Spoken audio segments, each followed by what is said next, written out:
안녕하십니까 성도 여러분, 한 주 동안 잘 지내셨습니까? 이번 제3과 교과 제목은 논쟁입니다. 우리 기억절을 보겠습니다. 또 이르시되 안식일이 사람을 위하여 있는 것이요 사람이 안식일을 위하여 있는 것이 아니니 이러므로 인자는 안식일에도 주인이니라. 마가복음 2장 27절로 28절에 있는 말씀입니다. 이번 주에 우리가 공부하게 될 연구 범위는 마가복음 2장 1절로 3장 6절까지, 그리고 띄어서 마가복음 3장 20절로 35절까지 있는 말씀을 통해서 예수님께서 종교 지도자들과 더불어 논쟁을 벌였던 것이 무엇인지를 우리가 좀 살펴보겠습니다. 크게 두 부분입니다. 첫째는 마가복음 2장 1절로 3장 6절에는 예수님께서 종교 지도자들과 논쟁을 벌였는데 5번에 걸쳐서 논쟁을 벌이는 그 모습을 우리가 살펴보게 될 것이고요. 그 다음에 두 번째로는 마가복음 3장 20절로 35절에서 마가복음이 가지고 있는 문학적인 특성 가운데 샌드위치식 구조가 있습니다. 그래서 이 샌드위치식 구조를 통해서 예수님의 이 모습과 또 그분께서 말씀하시고자 하신 그 기별을 우리가 좀 살펴보도록 하겠습니다. 여기 논쟁과 관련해서 등장하는 종교 지도자들이 마가복음에 나타나는데 주로 나타나는 그 지도자들은 바리새인들, 서기관들, 그리고 헤롯 당원이에요. 사두개인이 한 번 정도 나타나는데 그렇게 많이 나타나지 않습니다. 이 마가복음에는 주로 이 바리새인, 서기관, 그리고 이제 조금 나타나는 게 헤롯 당, 이렇게 되어져 있어서 우리가 요 세 종교 지도자에 대해서 잠깐 좀 살펴보고 지나가면 좋을 것 같습니다. 우리가 잘 아는 대로 바리새인, 이 바리새인은 종교성과 메시아관이 이제 독특한데, 이 종교성은, 이 바리새인은 모세 율법의 엄격하고 정확한 해석과 철저한 준수자로 여겨졌습니다. 이건 요세푸스도 바리새인들에 대해서 이야기할 적에 이 바리새인들이 이 율법을 이렇게 해석하는 것은 매우 정확하다고 하는 평판을 듣고 있다, 이런 말을 한 것을 보면 정말 이 바리새인들이 그러했던 것 같습니다. 그리고 이 바리새인들이 가지고 있었던 메시아관이 있는데, 기름 부음 받은 자가 와서 다윗 통치 시대보다 훨씬 더 이스라엘을 영광스럽게 회복시킬 것이고, 그리고 메시아가 이 땅에 오시면 이 세상을 다스릴 것이라는 믿음을 가지고 있었습니다. 근데 그 다음에 이제 나타나는 그 부류가 서기관인데, 이 서기관은 바리새인들과 사두개인들이 율법의 해석과 적용 문제로 굉장히 심하게 충돌하고 마찰을 빚었던 그런 시기가 있었어요. 그때의 그 시기를 삐집고 나타난 부류가 이 서기관입니다. 그래서 이 사두개인은 끝까지 주장하기를 제사장들만이 율법에 권위 있는 적용을 하게 되어 있다 하면서 신명기 17장을 계속해서 주장했어요. 이 바리새인들은 무슨 소리냐? 토라는 제사장들에게만 주어진 것이 아니라 그것을 해석할 수 있는 능력이 있는 사람들이면 다 그것을 해석할 수 있다. 그 사이에서 이 서기관이 딱 나타납니다. 그래서 이 서기관은 토라를 연구하는 공식적인 학자들이었습니다. 그들은 바리새인들과 동일인은 아니지만 굉장히 유대 관계가 깊었어요. 그래서 서기관들은 바리새인들의 그 원칙을 받아들이고 바리새인들은 서기관들의 해석, 이런 것들을 거부감 없이 주로 이렇게 따르고 받아들였습니다. 그 다음에 한 부류가 나오는데 헤롯 당입니다. 이 헤롯 당은 정치적으로 헤롯 왕조와 로마 정부를 지지하는 유대인 그룹이에요. 그래서 마가복음에서는 이 바리새인들과 함께 예수를 해치기 위한 음모를 꾸미는 데에 이 헤롯 당이 나타나는 그것을 마가가 이야기를 하고 있습니다. 그래서 이 바리새인, 서기관, 헤롯 당, 요 세 종교 그 지도자들이 이제 예수님과 더불어서 굉장히 많은 논쟁을 하는데, 이 5 그 논쟁에도 여기에 주도적인 역할을 하고 있습니다. 이제 일요일 교과를 보겠습니다. 중풍병자를 고치는 사건이 나옵니다. 마가복음 2장 1절로 12절. 중풍병자를 고치면서 논쟁이 벌어지는 첫 번째 그 논쟁인데, 근데 이제 그 예수님께서는 그 사역을 하실 적에 제가 그 전에 말씀드렸듯이 이곳저곳 갈릴리 온 동네를 다니셨어요. 여기 보면은 이제 여기서도 마찬가지입니다. 예수님께서는 세금 징수소에도 가시고 레위인의 집으로도 들어가시고 밀밭 사이로도 가시고 회당으로도 들어가시고 또 그 다음에 제자들과 함께 바다로 물러나시기도 하시고, 그래서 아주 그 동선이 굉장히 넓고 그냥 가만히 앉아서 이렇게 하시는 분이 아니셨습니다. 그러면서 이제 논쟁이 벌어지게 됩니다. 그래서 첫 번째 논쟁은 죄를 사하는 권세에 대한 논쟁입니다. 여기서 우리가 한 가지 이제 보면 그 예수님께서 이 중풍병자를 고치실 때의 그 과정이 크게 이렇게 세 가지로 우리가 좀 볼 수가 있는데, 과정을 첫 번째는 예수님께서 네 사람의 믿음을 보셨다. 그래서 고치시기 전에, 이 중풍병자를 고치시기 전에 예수님께서 네 사람의 믿음을 보셨다. 제가 여쭤보겠습니다. 믿음은 볼 수 있는 건가요? 믿음은 볼 수 있습니까? 이렇게 물질과 같아가지고 막 사물과 같아서 딱 이렇게 보입니까? 근데 이 5절에 보면, 마가복음 2장 5절에 보면 예수께서 그 사람을 메고 온 그 사람의 믿음을 보셨다. 그렇게 이야기했습니다. 그래서 어떻게 보셨을까요? 그들의 행한 행동으로 보셨어요. 그 친구를 사랑하는 마음으로, 불쌍히 여기는 마음으로 이렇게 메고 오고, 또 지붕을 뚫어서라도 예수님을 만나게 하려고 하는 그 행동을 보시고 예수님께서는 그 믿음을 보셨다고 이야기를 하고 있습니다. 그래서 믿음은 문법적으로는 명사인데 그 속성은 동사예요. 동사. 믿으면 활동하게 되어져 있습니다. 믿으면 움직이게 되어져 있어요. 그 다음에 두 번째가 이제 예수님께서 그러면 이제 그 중풍병을 고치셔야 하는데 예수님은 고치시기 전에 한 가지를 더 하셨어요. 이게 이제 논쟁의 촉발점입니다. 이게 뭐냐면 내 죄사함을 받았느니라 라고 선포하셨어요. 내 죄사함을 받았느니라. 육신적인 고통이 컸기 때문에 그거 먼저 해결하시면 되는데 그렇게 하지 않으시고 다른 죄의 문제를 건드신 것입니다. 왜 그러셨을까요? 사회적인 종교적인 그 통념상 병은 지은 죄로 인한 것이라고 하는 그런 질타와 매서운 눈초리 때문에 예수님께서는 육신적인 고통과 또 정신적인 고통과 신앙의 종교적인 고통을 보시고 그것을 먼저 터치했습니다. 그래서 가장 시급한 것이 육신적인 병을 고치는 것이라면 더 근본적인 것은 죄에 대한 문제였어요. 사회적인 통념상 그가 가지고 있었던 그 고통, 그래서 그것을 걷어내주기 위해서 예수님께서는 죄사함을 선포하십니다. 근데 이것을 여기 종교 지도자들이 불편해하고 분개했습니다. 특별히 서기관이 분개했다고 그랬어요. 왜 분개했을까? 이 사람들은 이렇게 이야기합니다. 이 사람이 어찌 이렇게 말하는가? 신성 모독이도다. 하나님 한 분 외에는 능히 죄를 사할 자가 없는데 어떻게 이런 말을 하느냐? 이렇게 이야기를 합니다. 우리가 이걸 자세히 살펴보면 서기관들이 분개했던 것이 두 가지 이유입니다. 첫째는 그 당시 죄의 용서를 받으려면 어떻게 했을까요? 제물을 가지고 성소에 가서 제사장에게 보이고, 그러면 제사장이 그 번거로운 절차를 다 이렇게 행하고 용서를 받았어요. 근데 예수님은 그런 번거로운 절차 없이 너무 쉽게 죄를 용서해 주는 거예요. 우리가 지금까지 했던 것은 뭐지? 그런 것. 그 다음에 두 번째는 죄를 용서받으려면 하나님 앞에서 하나님의 자비를 간구하면서 하나님 죄를 용서해 주십시오 이렇게 이야기를 하고 간구해야 되는데 예수님은 예수님이 하나님인 것처럼 한 거죠.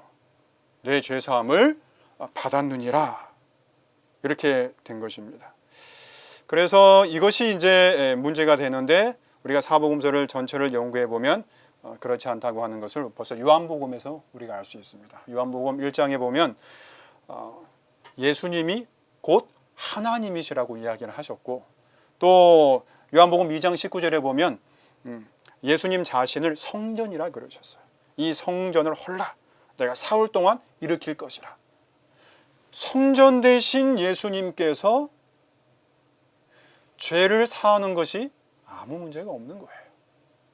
그래서 이 두 가지를 다 해결을 하신 것입니다. 그리고 사실 거기에 모여 있는 사람들은 서기관들과는 달리 이 중풍병자가 회복되고 죄 용서함을 받았다고 하는 것을 신적 행위로 깨달았어요. 인식했습니다. 왜냐하면 12절에 보면 그들 모두가 놀라 하나님께 영광을 돌렸다라고 이야기를 하기 때문입니다. 그래서 그리고 난 다음에 병을 고치셨어요. 그러니까 병을 고친 것은 내 죄사함을 받았느니라고 하는 사람의 눈에 보기에 가장 확실한 증표였어요. 아, 이 사람이 정말 죄를 사함을 받았구나. 그래서 이것을 다 예수님께서 보여주신 것입니다. 신적인 그 모독의 그 중한 지탄으로부터 예수님께서는 그것을 극복하시고 다 보여주신 거예요. 너희들이 잘못 생각한 것이다. 내가 죄를 사하는 권세가 있다. 그리고 죄를 사했으니 너희가 그렇게 이야기했던 죄로 인한 그 병 없어질 것이다. 그 두 가지를 다 보여주신 것입니다. 그래서 우리 주님께서는 그 바리새인들과 종교 지도자들과 근본적으로 달랐던 것이 무엇일까? 그 당시에 종교 지도자들은 가르치기는 잘했어요. 근데 그 가르침에 합당한 행동을 하지 않았습니다. 예수님께서는 생명에 대한 가르침을 주시고 거기에 따른 행동을 고치시고 귀신을 쫓아내시고 그런 것들을 몸소 실천하신 것입니다. 그래서 그것은 구약에서 미가서 6장 8절에 보면 그런 말을 하지 않습니까? 사람아 주께서 선한 것이 무엇임을 내게 보이셨으니 뭐라고요? 정의를 행하며 하나님과 함께 행하는 것이 아니냐. 행하는 거예요. 하나님의 말씀을 받았으면 행하는 것입니다. 근데 우리 예수님께서는 그렇게 하셨어요. 종교 지도자들은 거기까지 나아가지 않았습니다.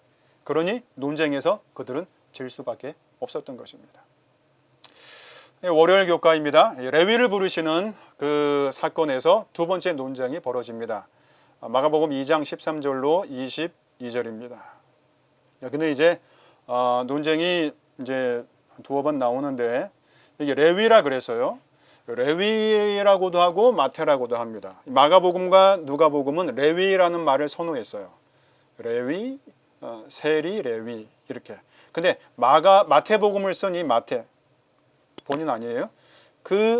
이 마태는 자기를 레위라고 부르지 않고 마태라고 부르기를 더 선호했습니다. 그래서 자기를 마태.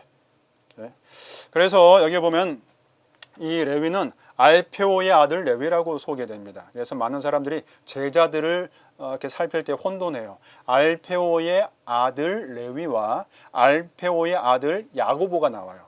어떤 사람은 이게 동일 인물 아니야? 이렇게 이야기하는데 다릅니다.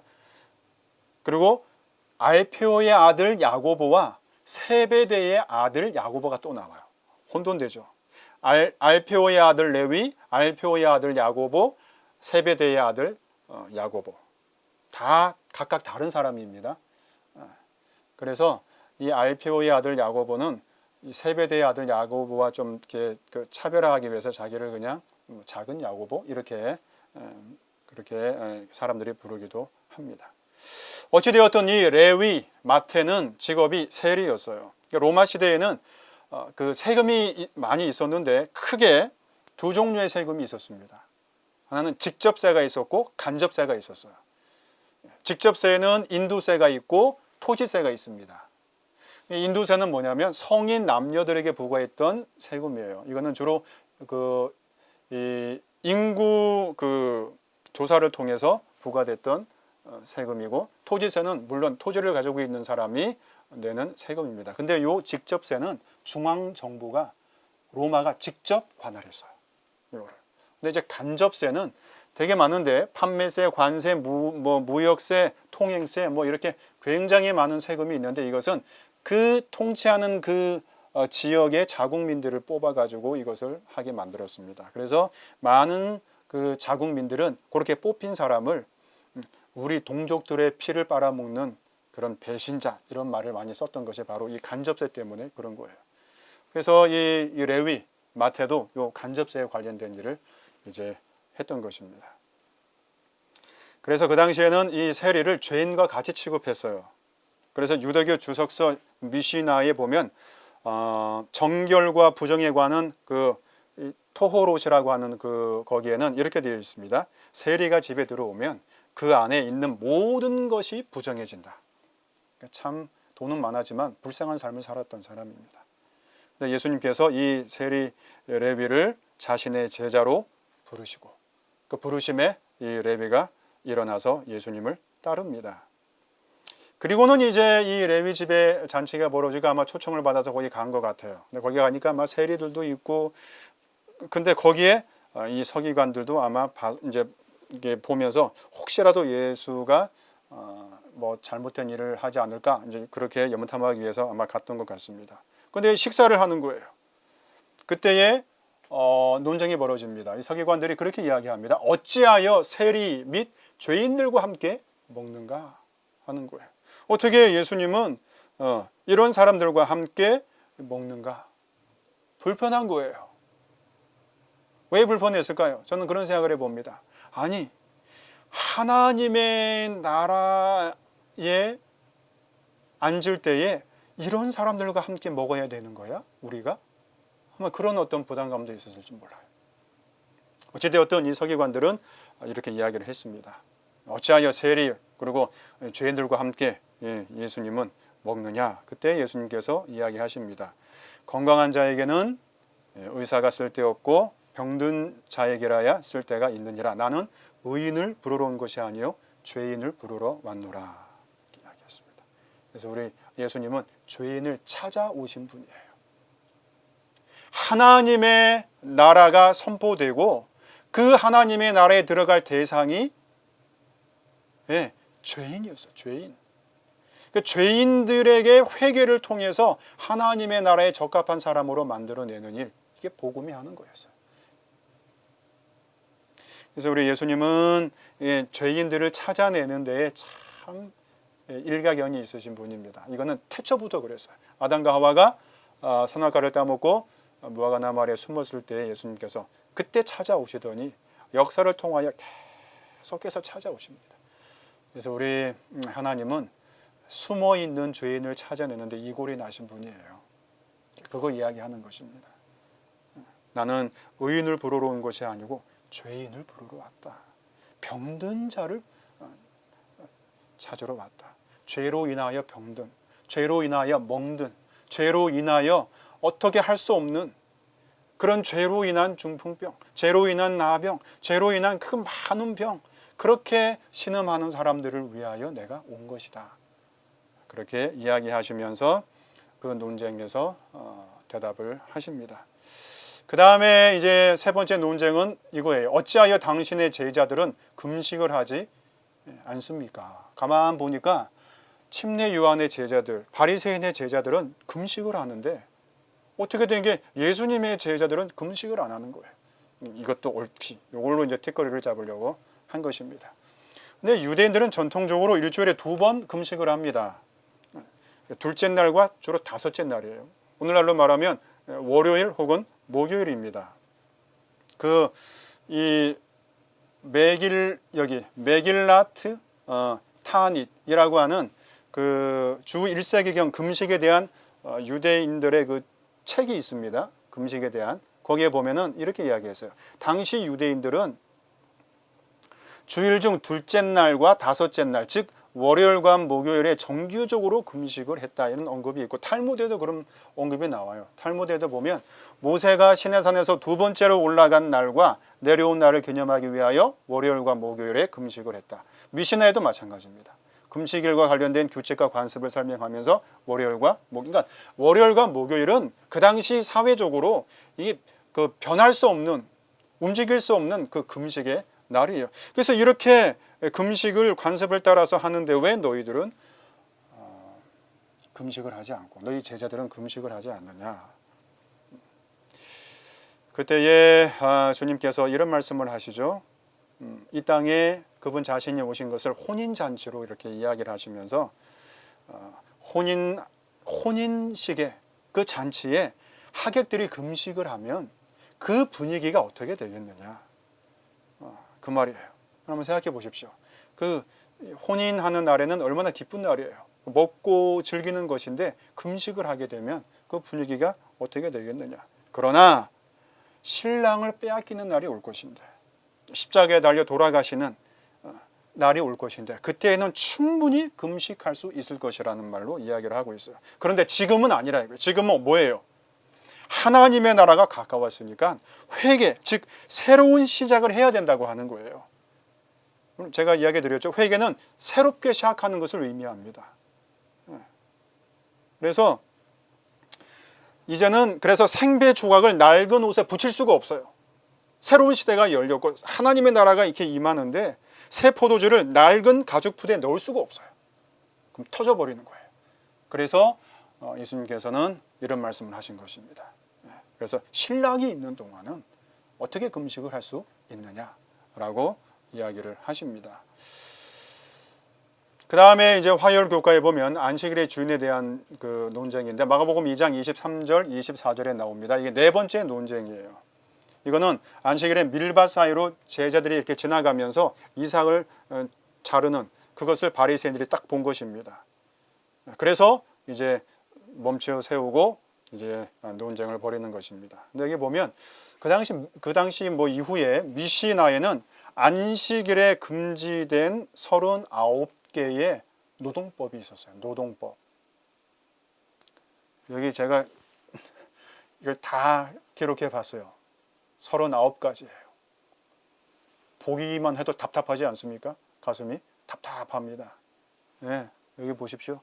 씨 뿌르기, 밭 갈기, 수확하기, 곡식단 묻기, 타작하기, 키질하기, 고르기, 맷돌로 갈기, 채질하기, 반죽하기, 굽기, 양털 깎기, 세척하기, 카드질하기,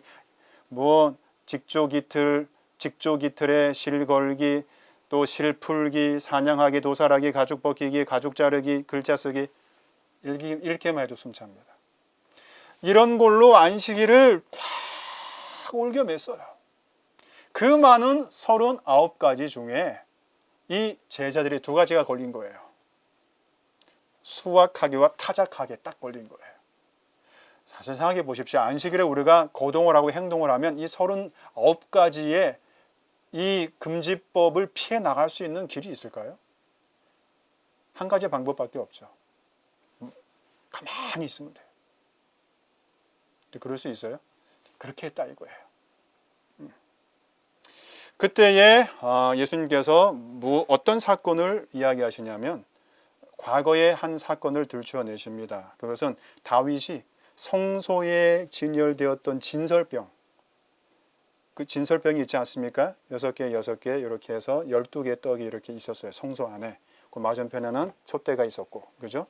그래서 그 12개의 떡이 있었는데 이 다윗이 자기를 죽이려고 하는 사울의 눈을 피해서 놉 땅으로 도망을 치고 제사장 아히멜렉을 만납니다. 근데 마침 그때에 그 안식일에 이 진설병은 12개의 떡은 언제 교체를 하냐면 안식일에 교체를 해요.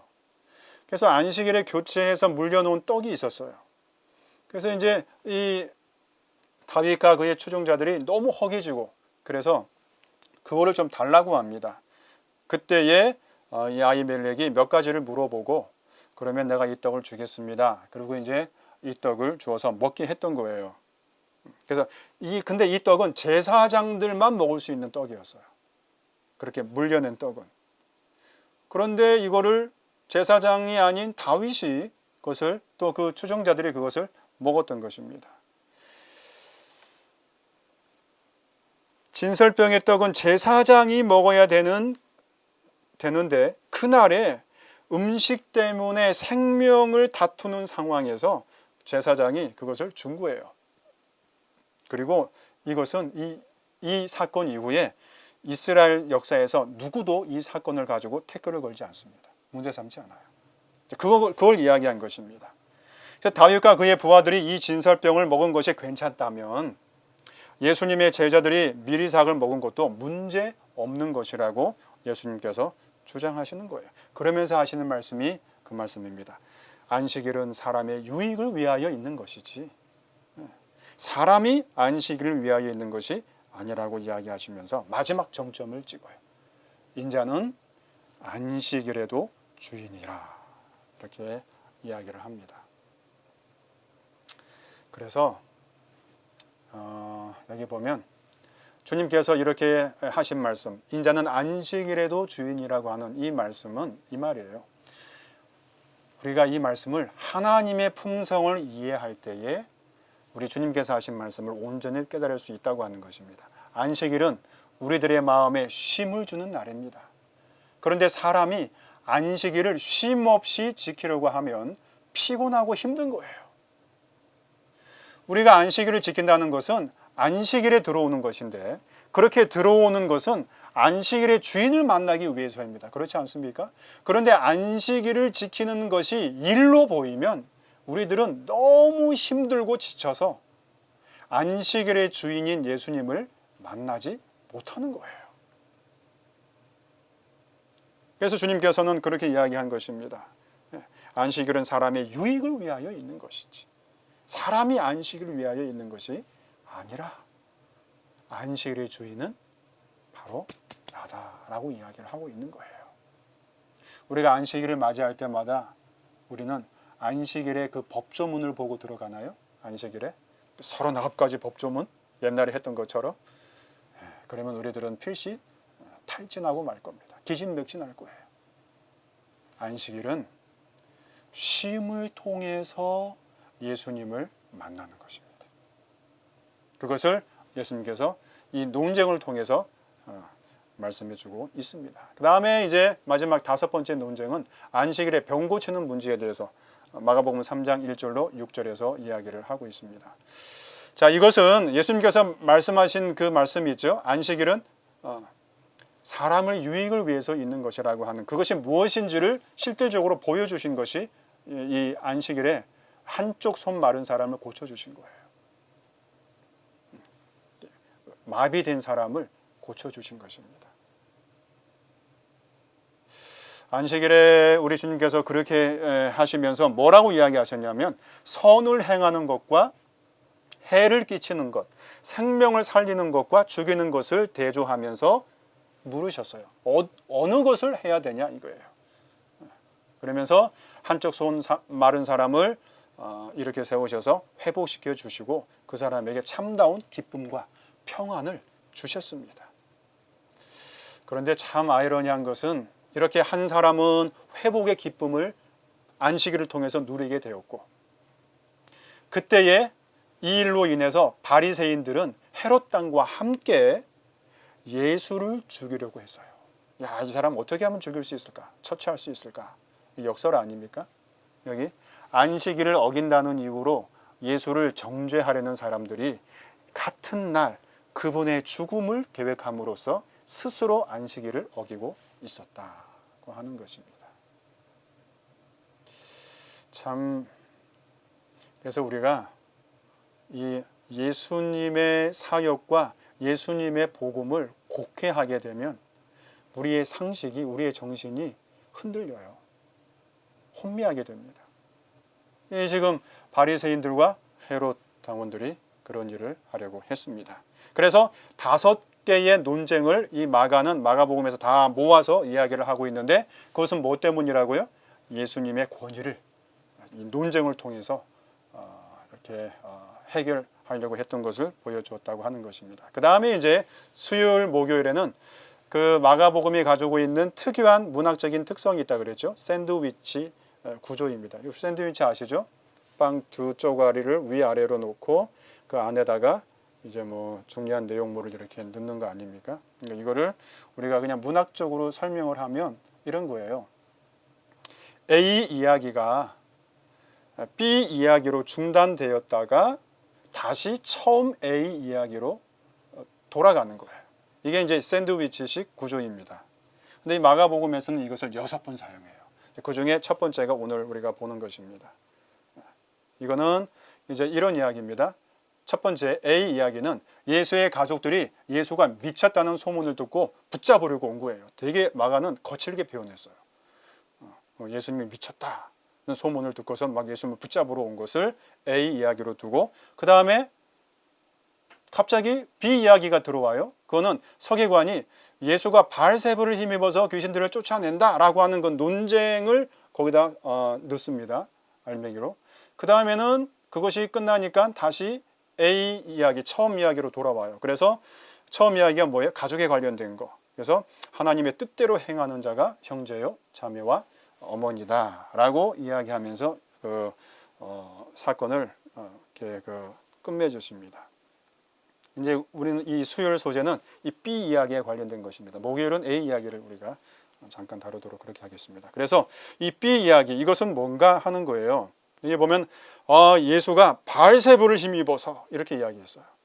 근데 여기 A 이야기는 뭐냐면 예수님은 예수의 가족들은 예수님이 정신적으로 미쳤다 이렇게 육체적으로 다가서는데, B 이야기에서는 서기관들이 예수님을 종교적으로 한술 더 떠서 종교적으로 밀어붙여요. 바알세불을 힘입어서 귀신을 쫓아내고 있다 이렇게 이야기를 하고 있습니다. 그래서 바알세불은 우리가 아는 대로 구약에서는 열왕기하 1장에 보면 바알세붑이라고 이야기를 합니다. 그 뜻은 파리의 신이에요. 파리, 날아다니는 파리 있죠. 파리의 주인이라는 뜻입니다.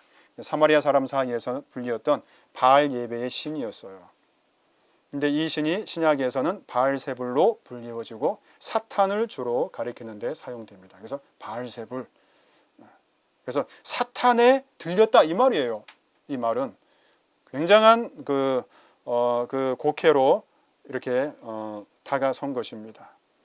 그때에 주님께서 뭐라고 이야기했습니까? 사탄이 어떻게 사탄을 쫓아낼 수 있느냐라고 반문하시면서 나라가 스스로 분쟁하면 어떻게 그 나라가 설 수 있겠느냐라고 이야기하시면서 자신이 이 땅에 온 목적은 이 강한 자, 즉 사탄을 결박하고 그 권세를 무너뜨리기 위해서, 그리고 그 권세 아래에 있는 자들을 해방시키기 위해서 오신 것이라는 그 말로 마무리가 됩니다.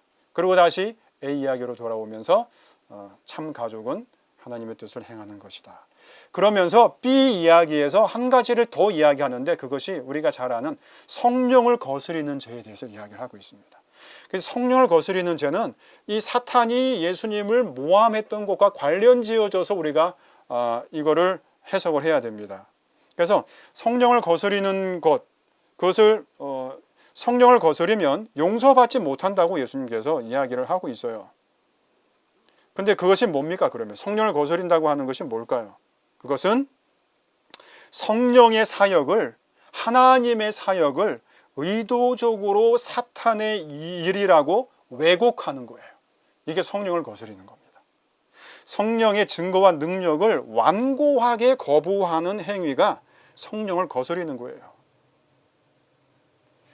예수님이 귀신을 쫓아내는 모습을 보고도 그것이 바알세불의 능력을 빌려서 사로잡혀서 그렇게 한 것이라고 이야기하는 것, 성령을 거스리는 것입니다. 이걸 엘렌 화이트도 이렇게 이야기하고 있습니다. 여기 보면 시대의 소망 322쪽에 보면 하나님은 성령을 통하여 심령에 역사하시는데 사람이 고의로 성령을 거절하고 이를 사단에게 온 것이라고 말한다면 하나님께서 저들과 교통하실 수 있는 통로를 끊어버리는 것이다. 통로가 끊어지는 거예요. 성령을 거스르는 것이 이렇게 위험한 것입니다. 하나님께서 역사하시는 것을, 하나님께서 하시는 일을 저거 사단이 하는 거야, 이렇게 이야기를 해버린다고 하는 것입니다. 자, 그 다음에 이제 목요일 교과에는 보면 샌드위치 구조의 이제 두 번째인데 마가복음 3장 20, 그다음 31절에 35절에 있는 이야기입니다. 그래서 A 이야기는 여기 마가복음 20절인데 제가 수요일 그 교과에서 이야기했듯이 예수를 오해했죠. 근데 오해했던 이유가 뭐예요? 예수님은 식사할 겨를도 없이 너무 바쁘게 일하시는 것을 보고 정신이 나간 것으로 막 또 오해를 한 것입니다. 그래서 예수님은 고향에서도 환영을 받지 못했지만 가족들에게도 역시 오해를 받았어요. 그래서 막 그를 붙들려고 막 진정시키기 위해서 막 온 것입니다. 그럴 때에 이 서기관들은 그 정신적인 접근에서부터 한술 더 떠서 종교적으로 막 몰고 가려고 했던 것을 마가가 이야기를 하고 있습니다. 자, 그리고 이제 매듭을 지으면서 마가복음 3장 31절에서 35절에서는 논쟁을 이제 매듭 짓는데 예수님께서 뭐라고 이야기하십니까? 누가 내 가족이냐, 누가 내 형제냐, 누가 내 자매냐, 하나님의 뜻을 행하는 자가 아니냐, 이렇게 이야기를 하고 있습니다. 그래서 이 샌드위치 구조의 두 이야기는 서로 다른 이야기 같지만 마가복음 3장 35절에서 예수님이 하신 말씀을 통해서 문제를 해결하게 되는데 이런 거예요. 비이야기에서 예수님은 스스로 분쟁하는 집은 설 수 없다 이렇게 이야기했죠. 그렇게 이야기했습니다. 그런데 언뜻 보기에 예수님의 가족들이 A 이야기에서 스스로 분열된 것처럼 보여요. 왜냐하면 예수님께서 분주하게 행하시는 그분의 공생애를 미친 것으로 오해하는 모습은 흡사 분열의 모습을 보입니다. 그때에 주님께서 가족에 대한 재정의를 통해서 문제를 해결하는 거예요. 그래서 누구든지 하나님의 뜻대로 행하는 자가 내 형제요 자매요 어머니니라. 그래서 여기서 우리가 알 수 있는 것은 오해와 분쟁을 해결하는 방법은 그 문제의 끝에 하나님의 뜻이 있었는지 살피는 것이고 그 하나님의 뜻을 행하는 것임을 우리에게 보여주고 있습니다. 이제 마지막으로 금요일 교과에서 더 깊은 연구는 여기 좀 정리를 해봤습니다. 논쟁, 첫 번째 논쟁, 죄를 사하는 권세에 대한 논쟁이었습니다. 두 번째 논쟁은 죄인들과의 교제, 또 세 번째 금식에 대한 것, 네 번째 논쟁, 안식일의 금지 조항에 대한 논쟁, 다섯 번째 안식일의 병을 고치는 문제. 이 모든 것들은 다 하나님의 권세를 통해서 주님께서 다 이기십니다. 그리고 가족 간의 문제, 영적인 문제, 종교적인 문제, 이 모든 것들도 다 결국 무엇으로 해결되는가? 그것은 하나님의 뜻이 어디에 있는지, 그리고 그것을 우리가 어떻게 행하는지에 따라서 이 모든 논쟁과 문제, 우리의 생활 속에서 일어나는 많은 문제가 해결될 수 있다고 하는 것입니다. 그래서 이제 마치면서 우리가 오늘 당면한 많은 문제들, 그 문제의 해결점, 그 끝에는 하나님의 뜻, 그 뜻이 무엇인지를 우리가 살피는 것이라고 말씀을 하면서 오늘 교과를 마치겠습니다.